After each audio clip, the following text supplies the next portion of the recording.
podcast where best friends and next-door neighbors, Willow and Lillian, spill the tea on murder, mysteries, and other things that go bump in the night. So get your favorite teacup ready, and let's get into it.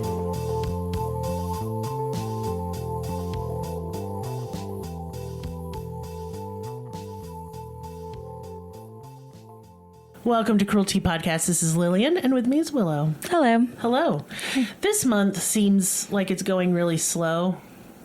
Yeah. Last month seemed like it went really fast. I don't know where I am anymore. But we're still doing Caught on Camera. That's this month's theme. And this case, part of the reason why I picked it is because it's not a very dramatic Caught on Camera. Okay. It's very subtle. But it's what solved the case. Oh, yeah. Yeah. And this is really rough. I'm going to go ahead and give you my trigger warnings now. Death of a child, possible child sexual assault. We'll at least be discussing it. And blaming the parent. Like kind of victim blaming talk around this, which I won't get into too much because gross. So this is the case of Riley Crossman. And this case is really rough, so just a heads up if you're sensitive. So I'm going to talk about her mother first. Okay. Because I want to put it out there. Because I've listened to some podcasts and some documentaries and stuff that really like to blame the mom on this one. And no. Yeah. I don't think so. Chantel Oakley was a single mom in Berkeley County, West Virginia. She worked hard to support her family since her divorce. She held down 2 jobs. She basically, if she was awake, she was at work. And it's exhausting to be a single parent. Yeah. There are no breaks or someone to help when things are hard. And it doesn't matter if it's teenagers or toddlers. It feels like an unrelenting gauntlet. And that's what Chantel was going through in May of 2019.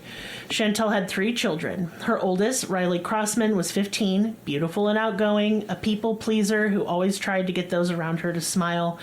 Riley had 2 younger brothers. And in addition to living with her children, Chantel had a boyfriend, Andy McCauley. And I will say, I tried to figure out like how long they were together, stuff, not a lot of information on that. I couldn't find anything. Doesn't matter. Riley was your typical teenager. She had a boyfriend named Hayden and a best friend named Jasmine. Jasmine and Riley became friends in middle school, and they spent a lot of time on each other's porches talking about life, the future, and boys. Jasmine felt as though Riley was her sister. In one documentary I watched, Riley would stay at Jasmine's so long Jasmine's mother would assign her chores. And I think we have all had a friendship like that from high school. It's like a rite of passage where you basically live at each other's houses. You'll be best friends forever. And you feel like more than friends, even more than sisters. And it's this deep, like, wild love that you have for that first forever best friend. And no, most of these relationships don't survive past our childhood. But oh man, the memories, the beautiful They're very memories. big and intense. They are. And I'm kind of always in awe at that passionate, loving, platonic relationships that young women form in their youth. Yeah, absolutely. It's so powerful. It is. And important. It is really important to our development. Absolutely. And it makes me sad. I feel like boys don't have these as intense friendships, and they really should. Sometimes I notice that a lot of the boys and men in my life have like that one best friend, like the whole time, their whole life. I love that shit. It never goes away, just that one best friend. And yeah. And I just want to take a little aside. Tell your friends you love them. Yeah, make it weird. Make it weird. Yeah. Because you never know what can happen. Absolutely. Riley was a beautiful dancer. This was her dream and her driving force. She could also sing really well. She was gorgeous and talented and well-liked in school. She was also very, very stubborn. Love the drama. I love a stubborn girl. Me too. I love the drama as well. She had a very bright future ahead of her. Riley was a happy girl, even with the typical teenage angst. She got along well with her parents and her family in general. Life was good. Until May 7th, 2019. The day started typically enough. Riley went to school and then came home around 3:30 p.m. When she got home, her mother, Chantel, was asleep on the couch. She'd come home early from her first job because she wasn't feeling well and decided to kind of take a little nap and rest up before she had to go to work at her second job. Riley was a dependable girl, and her mother had asked her to please wake her up when she got home so she wouldn't be late for her job. So as soon as Riley walked in the door, she woke her mom up. Chantel said that at almost 3:30 p.m. sharp, Riley woke her up, sweet as ever, saying it's 3:30, time to wake up. Riley then went to her room, and Chantel got ready for work. Chantel's mother, Riley's grandmother, was there and would be until 7 p.m. to stay with the kids. And then Andy would be home after that. Chantel wouldn't come back until 10 p.m. Andy was 41 years old. I don't have a lot of information on his early life at all. And I don't know why. Usually, there's just not a lot of information on this case in general. It played out pretty fast. And I think that's why. It was solved within a matter of like 8 days. But, you know, we always try and dig for that information. He had substance abuse issues and was currently like struggling with cocaine addiction. He was a construction worker. But from what I understand, like, he wasn't mean to the kids or anything like that. He just was struggling. And they were really, both of them, struggling to make ends meet. And I don't know, just the whole thing is very sad. So Chantal could go to work knowing her kids were safe and they were watched. Right. By either her boyfriend or her mother. Right. And, like, the boyfriend's only alone with her kids for 3 hours. And a lot of people want to point out that the mom's irresponsible. How? She's working 2 jobs. Because she left her kids alone with somebody with substance abuse issues. But I maintain, let me tell you all this, like, what are you supposed to do? I'm sure many of you are parents and you know the cost of childcare. Right, but I also think of all of the people that have substance abuse issues. Don't kill their kids. I don't know anyone that doesn't have some sort of substance abuse issue. Or has had in their past. That still, yes, exactly. Yeah. It doesn't go away. Just because we're doing better and we're sober now doesn't mean it goes away. That is correct. So, you know, I just I can't pull that card every time. I don't I don't like addict shaming, and I don't like the shaming of the mom in this case. Yeah. She went to work thinking her kids, she had every reasonable expectation to believe her kids were safe. Let's put it out there too. Again, we're going to put the blame where it rests. Right. On the perpetrator. And not there. Yeah. So just leave that there. So, you know, she's sick and exhausted. It's at least nice to know that her mom and her boyfriend will be there to look after her kids while she's at work. Right.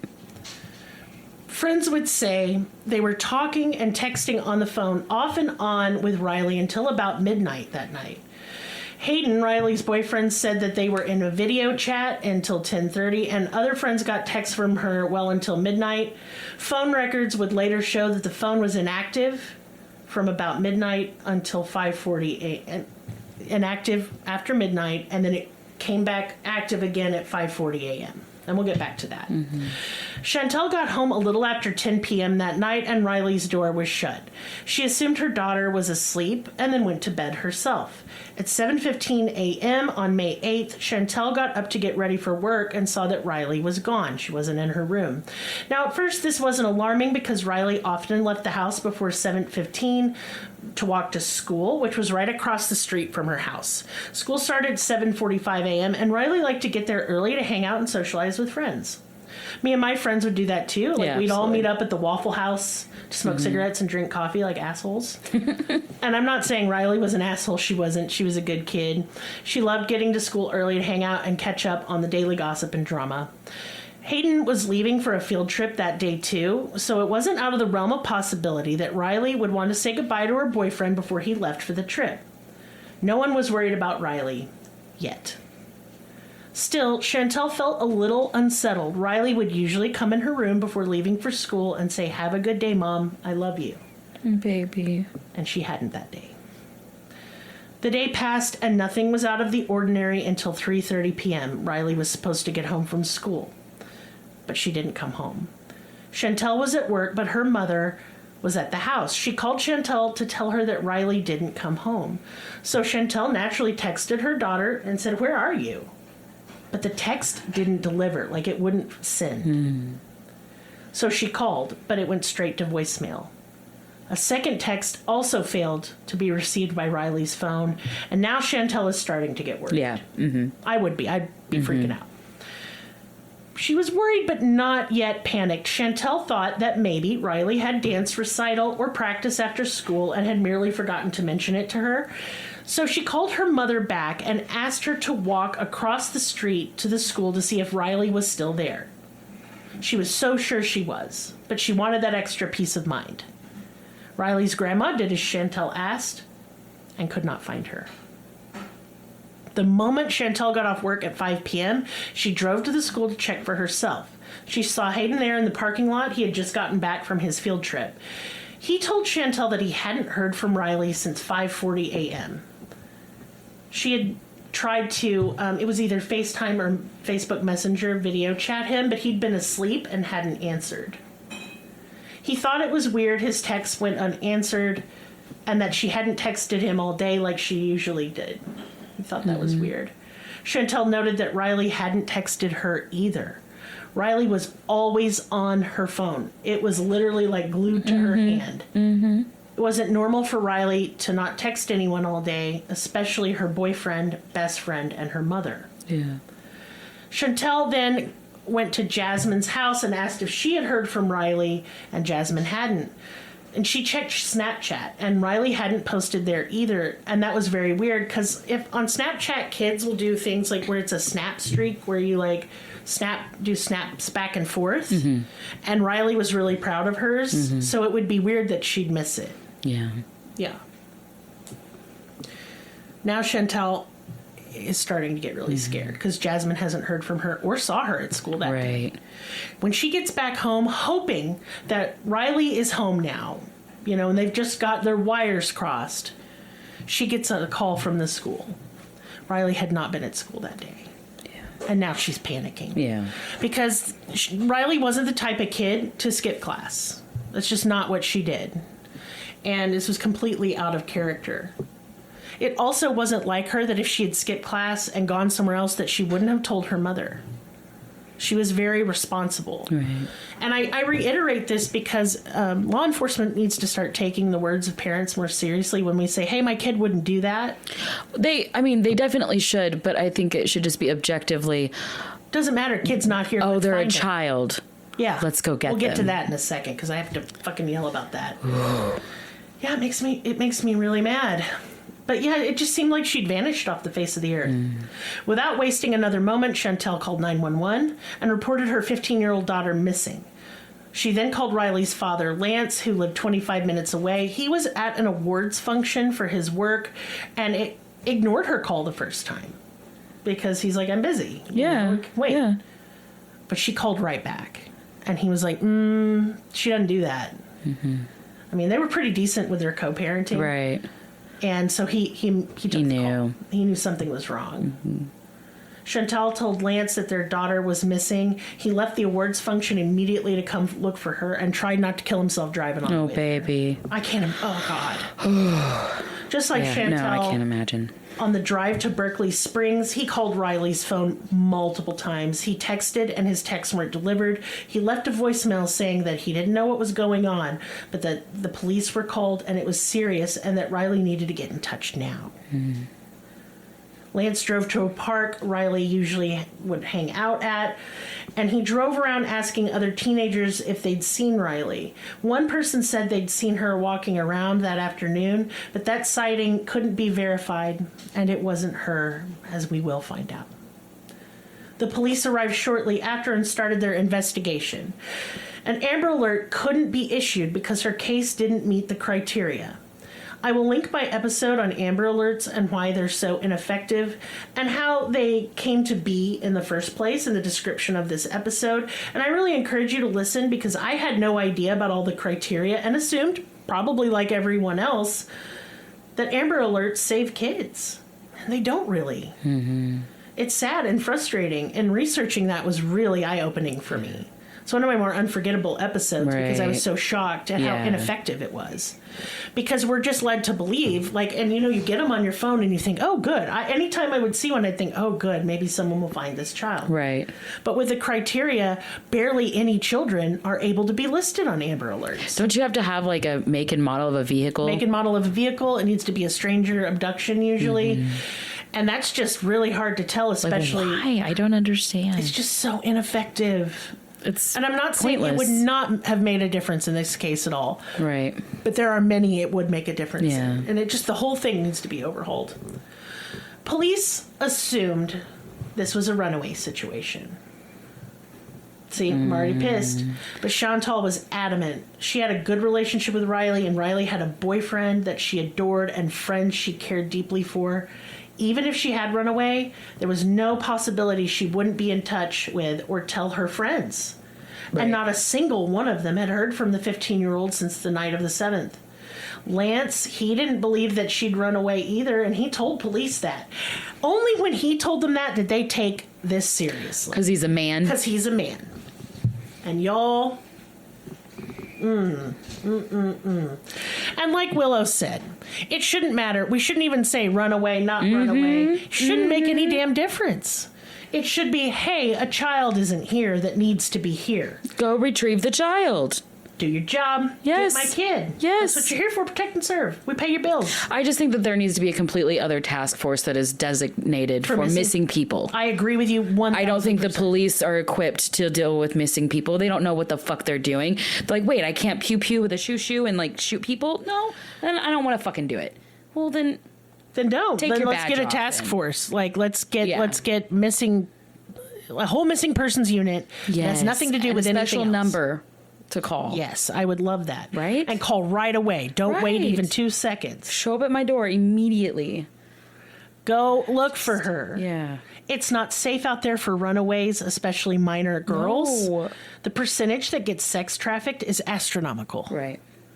Chantal became, as the police are there and they're asking her, anything unusual going on, she's like, yeah, she was suspicious right away of her boyfriend, Andy. He was acting strange. When she told him that Riley was missing, he jumped up and grabbed something out of the house and just rushed out of the house. What? Yeah. And when he returned, he told her, I was going out to look for her. I thought that's what you wanted me to do. What? She doesn't know. Oh. And it wasn't specific. Who knows? Just probably destroying evidence for all we know. Well, yeah, of course. But I'm just like, what? Something about his actions and attitude didn't sit right with her. He was acting jumpy, weird, and not worried and concerned as you'd expect him to be. Ooh. And that evening, when she got back from searching all night long, she caught him pretending to be asleep on the couch. And you could always tell when someone's pretending. That's so creepy. So creepy. That's so creepy. What you the are fuck? a full-grown man. Why are you even doing that? You're it didn't adult. make any sense. He could have just been sitting there. Yeah. But to her, it was like he had pretended to go out looking, and now he's so tired he had to take a rest. Yeah, and he doesn't want to discuss it. He doesn't want to be, in the middle of this. So when police get to the house, they went straight to Riley's room, and at first it just looked like your typical teenager messy room, but then things began to look out of place. Riley's book bag and glasses she wore every day were there. Now, these are things that if she'd run away, she would take. Mm-hmm. The only things that were missing from her room were her cell phone and her. Riley's purse with her money was there. And now, what's really interesting is all of this, the initial of the search, is all on police body cam. Mm-hmm. And I will link the documentary to this so you guys can look at it. Mm-hmm. Caught on police body cam during the search was something very sinister and terrifying. They noticed blood on some items on her bed. A sheet and a comforter and a pillow had blood stains.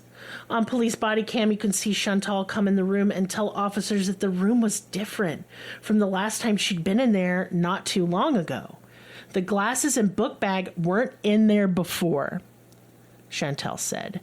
They had been put in the room recently, and I find that so creepy and disturbing. Why not just, if you're going to take them, to clearly stage the scene? I don't understand. See, I don't understand. A lot of the shit the perpetrator does in this make no sense to me. I think I've seen the same documentary as you. I don't want to put my input before you tell it, but yeah, I don't understand the backpack part. That part really stood out with me in this case. Yeah, it was really strange. Why did you come back and put it there? Why didn't you just? I mean, I'm glad you made a mistake, but sure, still, it's weird. It's creepy. The blood was collected and sent to the forensic lab for testing to make sure it was actually Riley's. Flyers were printed and searches began. The police even used tracking dogs to try and find her scent. And they knew now, with the presence of blood and her important items left behind, they were dealing with a kidnapping. At the very least. The dogs could not find her scent at all. Next, investigators contacted her cell phone provider to see where the last ping was, but Riley's phone had been turned off and there was no helpful information available, no ping. Chantal insisted that Riley never turned her phone off, only put it on silent at school, and always made sure it was charged. She never let her phone die, for example. So something was clearly very wrong. After questioning friends, police moved on to questioning family. Chantal's story checked out 100% and was verifiable. Everywhere she says she was, she was. Andy told investigators that all 3 kids were in the rooms by 9:30 p.m. and that he'd gotten up and gone to work before 7:15 and hadn't noticed anything. He said he left around 5:36 a.m. So they brought in Andy's coworkers and questioned them. Usually that this particular coworker would pick Andy up from his house because Andy didn't have a driver's license or a vehicle, so he'd pick him up in a green pickup truck. He would call Andy first to let him know he was there, so he wasn't like banging on the door at 6 a.m. like waking up the whole house because they weren't, up yet. Right. But that Wednesday morning of the 8th, Andy called him and seemed very anxious to get to work. Andy told investigators he was at work all day on the 8th. But he wasn't. This was a lie. Chantal said he'd missed work, even though he'd been picked up. He left his job site borrowing his coworker's green pickup truck. Shortly after arriving, and he didn't come back until around 2:45 p.m. Now, mind you, gets to work at around 6:30. You're going to use somebody else's. I didn't know about this part. You're going to use somebody else's pickup truck? It wasn't clear in a lot of the research, but I finally got some answers. It was because it said didn't have a driver's license or a car. Then I'm like, whose truck is this then? Yeah. It was his coworker's work truck. Probably the guy that picks him up. So it was the guy who picks him up. Yeah. The guy that does you a favor every single fucking day of your life. You're going to use his truck. To commit a crime. Yes. Wow. Guy's such a piece of fucking shit. Yeah. Yeah, so his whereabouts are unknown basically for about 5 hours on the day that Riley went missing and was last heard from. Investigators brought Andy back in on the 11th and asked him why he'd left the job site. Andy explained he'd gone to a house with the coworker, whose truck it was, to get some drugs, to get some cocaine. It was his dealer's house. But that didn't add up because they'd already talked to the coworker about all that. They had the information before they brought him back in. I've been to many dealers' houses, and it don't take no 5 hours. No, $4. I meant 4 hours. I thought you said 4 hours. It's 5 hours. I said $4. Yeah. No, it's more than $4. My goodness. In this economy. But yeah, no. No. That does not check out. It just didn't add up. No. He then said, "Oh, well, we were gone so long because then we went to my house because I had some more Coke there." But the coworker had said, "We had plenty of Coke. We didn't need to get any. We'd done some in the truck." There were still lines left. Bro, you didn't even finish. Yeah. He didn't mention it to police, he said, because he didn't want to get in trouble. Now, y'all, this is a common tactic perpetrators use to mislead the investigation. Yes, so they can try to minimize their charges or something. By confessing to a lesser crime, they often believe this makes them seem more trustworthy and shifts attention away from the more serious crime. Right. Andy's story was clearly bullshit, and the investigators knew this. He changed his story multiple times, and they weren't little charges or small details either. Another detail is that Andy always brought his cell phone with him to work. Always. However, this time, he left it at home. Convenient. Investigators then weren't able to track his movements using his cell phone. This seemed deliberate, and it was. Because he thought he'd outsmarted police, but he did not.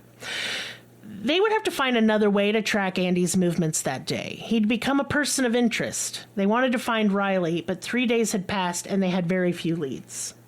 So police turned to CCTV cameras around Berkeley Springs looking for signs of Riley or Andy on the footage. Their first breakthrough would come from Riley's high school.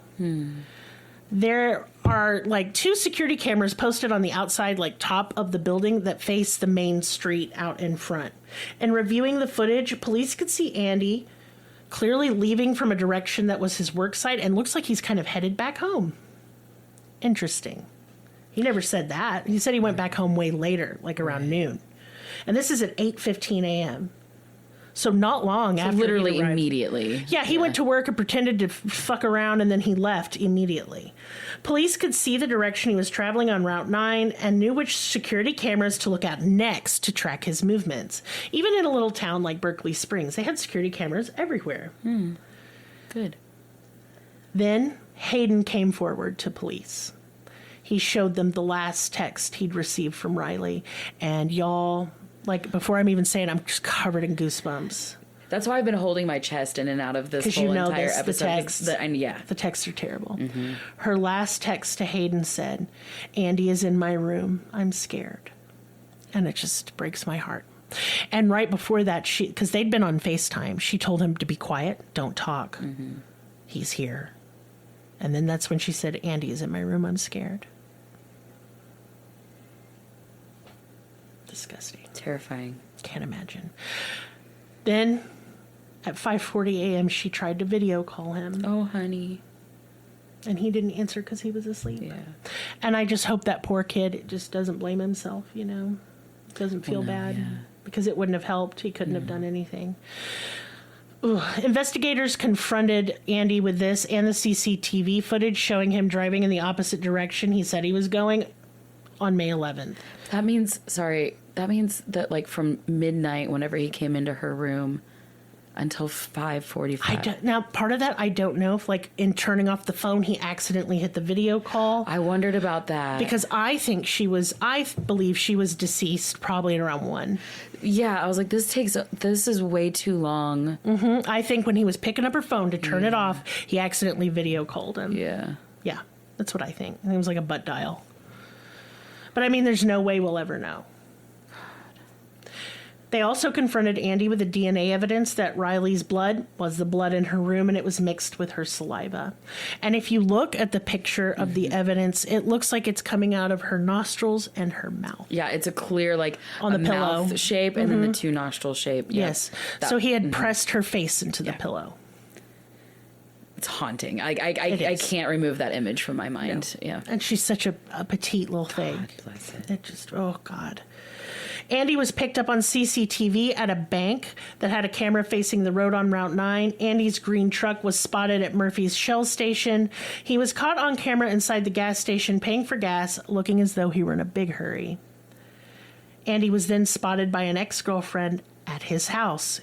The green pickup truck backed into the driveway at the time he was supposed to be at work or getting drugs at another house. He wasn't at work or getting drugs. Yeah. Investigators believed that Andy murdered Riley in the early hours of May 8th. He hid her body in her room, then drove back to the house after being picked up for work, retrieved her body so that he could dump it somewhere. They just had to prove it. And to find Riley, to bring her home to her mother and father, to put her to rest because they knew she was dead. Yeah. Investigators brought in his green Dodge Ram to process it, and that's when they used a cadaver dog, and it hit on the bed of the truck. Yeah. Signaling decomposition was present there. But they still needed to find where her body was. Murder cases without bodies are so difficult to prosecute. Right, and cadaver dogs can hit on the scent of dead animals as well. Rotting food. And and with pickup trucks, it's hard to definitively say. And they said, basically, the investigators said that, you know, because of that reason and that this is a work truck used for heavy-duty stuff, there's always the possibility of dead animals or easily explained away. They need much more than a dog witness, you know. Right. Yeah. But it helps. At least helps. Definitely helps. On the edge of town was a little store called Hernandez. Police stopped there and asked to see the video from the store, and lo and behold, Andy's truck was seen on the CCTV on the 8th, and this is the turning point of the case. because it showed the direction he was going. Right. So this gives them a geographic location to search. And a timeline, too. And a timeline. One more camera that was on a private residence showed Andy driving up a mountain road on a nearby mountain. Now they know where to look. Yeah. CCTV showed that Andy had driven up the mountain and had turned around and come back after a very short amount of time.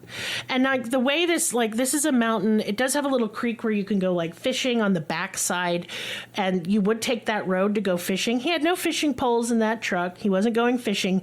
So if he wasn't there for fishing, the only other reason to be up on that mountain is if you lived there. This is a very isolated, out of the way place. It's not a touristy place. Right. It's if you live there. Right. He had no business being on that road. No business. So investigators got a forensic and search team together and headed up the mountain. They knew there was no reason for Andy to be there unless he were dumping a body, pretty much. 8 days after Riley was reported missing, they started searching the area.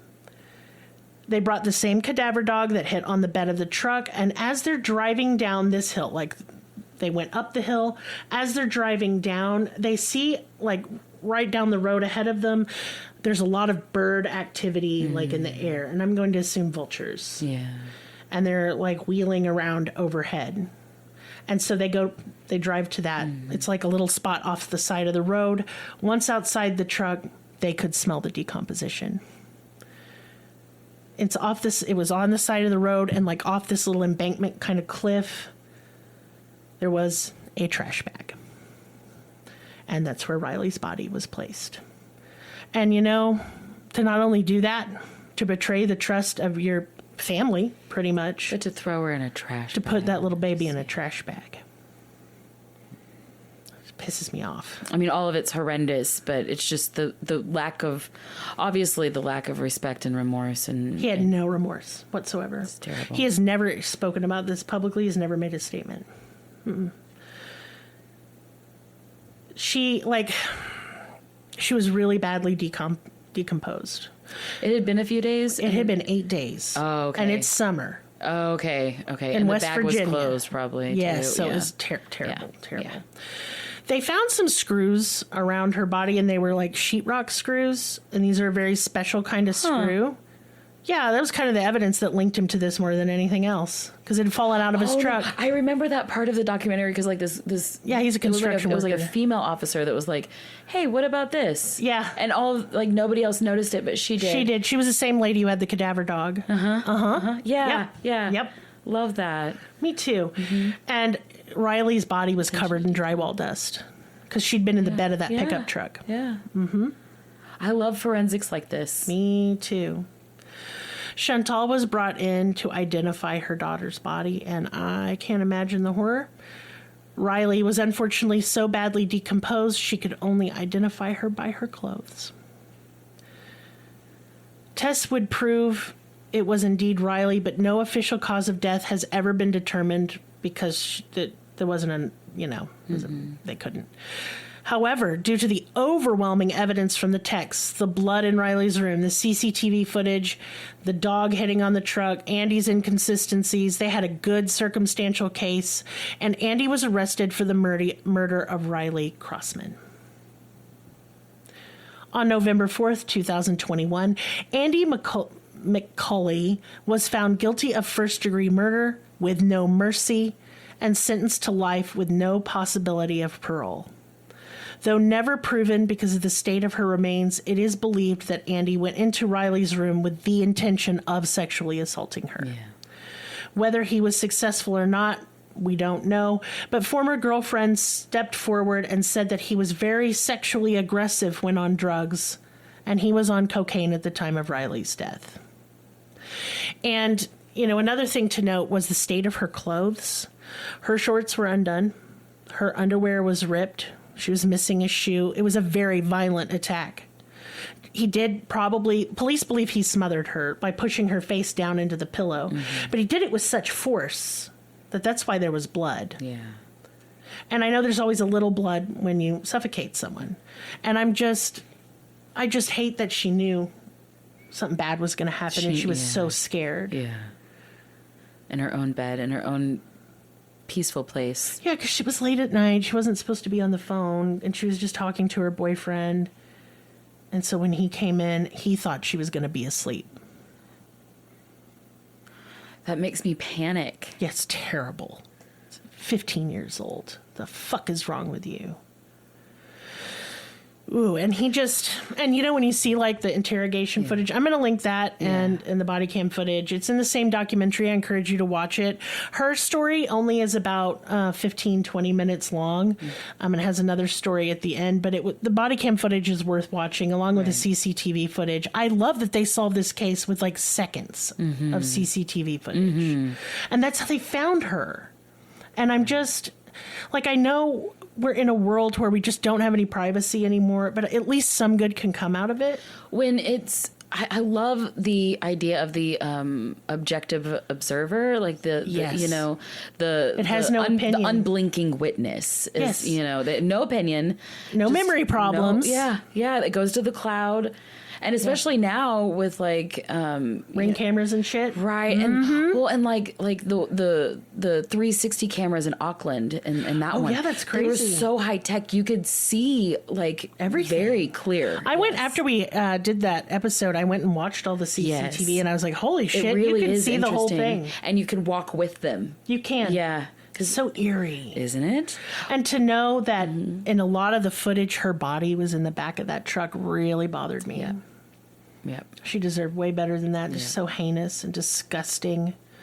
But thank goodness that there were surveillance videos. Oh, no, I totally agree. No, I'm one of those people that's like, well, I'm blatantly and transparently honest.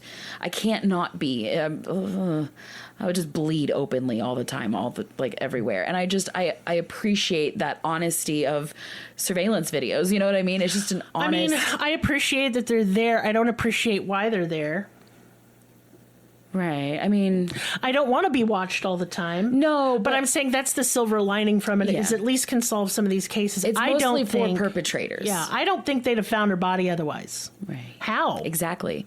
It was in the middle of nowhere. Most of these cases this month, I think pretty much all of the cases this month are that specifically. If those surveillance cameras, if the CCTV, if those ring cameras hadn't caught it, we wouldn't be here. We wouldn't be talking about it. Her case would be cold. Yeah. They would suspect him all day, but without a body, they wouldn't have taken this to trial because the rest of the evidence was circumstantial. Exactly. Yep.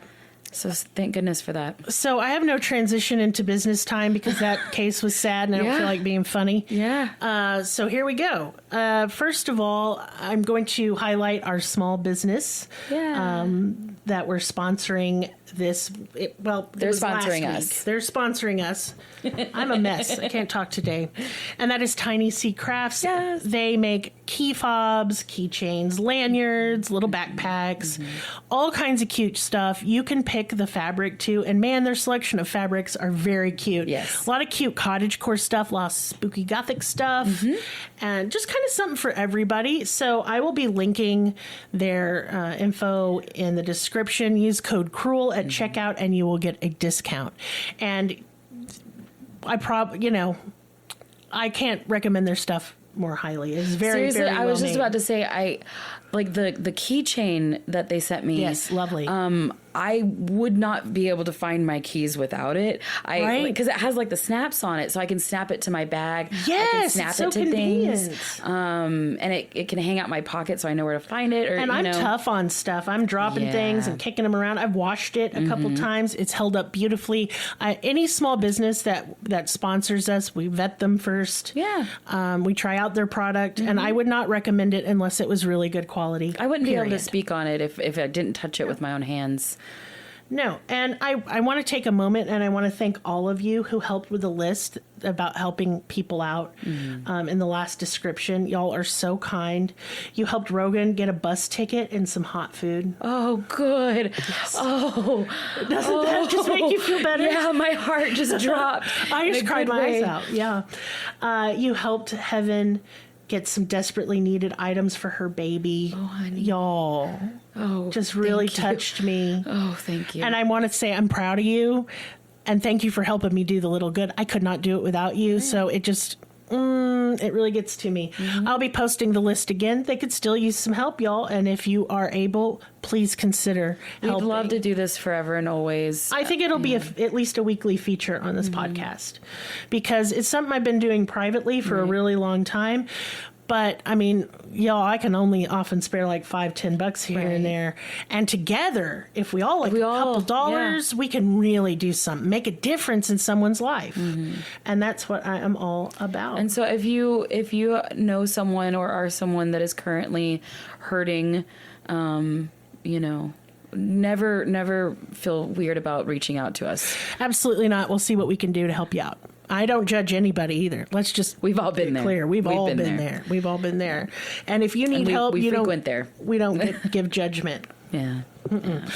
Also, our Patreon. If you're a patron and you're listening to this, thank you. We reached our 100. We are now at 102 patrons. It's very exciting. It's so exciting. And if you want to be a patron, but you're like, man, I don't know. Join our Discord. Join the giveaway for I'm giving away the $5 tier. I'm just going to give you $5. And if you buy ice cream, that's okay. I won't tell anybody. Yeah. But yeah, you can join our Discord, post a picture as long as it's, safe for work and all that good stuff. And I will draw it from everyone. I put your name down. I'm going to draw it out of a hat, and you will get a month's membership to our Patreon. So you can try it out and see what you think. Yeah. Yes. Huzzah. And also, I'm going to be updating 2 cases that I already covered. One is the Tara Calico case. There's been some big news on that one. Also, the Lacey Fletcher case, the woman, who was in the couch. Yes. One of the most terrible. It stuck with me. Oh, it's literally one of if not the most haunting case that we've discussed on this show. Oh my gosh. And so I'm going to be updating both of those on our $1 tier, and that's the T. Yeah. So if you want to head over there and join that tier so you can get the updates, please feel free. Because the Tara Calico one was originally a Patreon case. I just want to give it to our patrons first. Yeah. I'll likely be doing, once there's a little more movement on both of these, I'll probably be doing an additional episode that kind of wraps it up. But also, hey, life got you down, confused about decisions. You want to ask some questions, get some answers? I do tarot readings. I have been doing tarot for nearly 30 years. I like to think I'm pretty accurate and awesome She's at really it. good. Thank you. Really good. I'm humble about most things, not about this. The cards speak to me. And if you would like a reading, I'm running a couple specials. I have my email will be in the description. Either email me, reach out to me on Facebook. You can find my Facebook page for tarot readings in the link tree. Don't be scared of the link tree. It's where we keep our links. Click it. Click it. Anyway, and get a reading from me. I love doing them. I do a couple a day. I very much enjoy, it's just one of my favorite things on earth to do. I really love to connect with people that way through the cards. It's you very read nice. my fucking book every single time. Girl, you shouldn't even ask me. I know.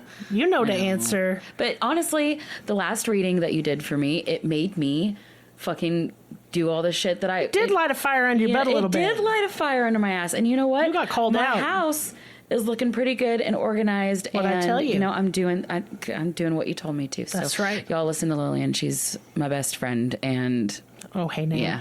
Don't make me cry. I'll punch your lights out, and then you'll be sorry. There you go. Yes. So if you're interested in our merch, y'all, we have cups, we have T-shirts, we have stickers, and they're very nice quality.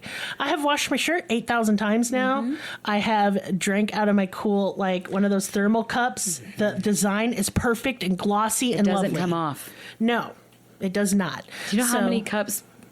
Oh my goodness! Yeah. Oh, listen. With the logos on it, and they rub the fuck off. Yeah. Instantly. We don't put up with that shit around here. Not around here. Mm-mm. I tried actually a couple places before I picked the one that we did. I know you did. Yes, of course. I love your Virgo Capricorn placements. They're really good. The business must be done. Delicious. Anyway. That's all. And if all you can do to support this podcast is listen, I appreciate you greatly from the bottom of my heart. Thank you. Mm-hmm. We love you. Tell a friend. Mm-hmm. Yeah. Please do. It's hard to get people to listen or read or watch so a many thing. people just this past week have been tagging and mentioning us to their friends, and that really Amen. Yes, has that been helps. exciting for It me. is exciting, and it does help. Follow us on Instagram and Facebook. Remember that we're a small business too, so We are. ratings, reviews, comments, likes, shares, anything like that Mm-hmm. helps us tremendously in ways that we can't help ourselves. And hey, you just want to reach out, you have something on your mind, you want to suggest a case, my email is in the description for a reason, please do so. And other than that, I'm going to go away now, but hey, I love you and good night. Good night. Us on your social media platform of choice. Linktree/cruelty has all of the links. Check out our Patreon for exclusive episodes, merch, ad-free episodes, live ghost hunts, and much more. Please be sure to subscribe. New episodes are uploaded weekly. Thank you so much. See you next time. Music and production by Libby.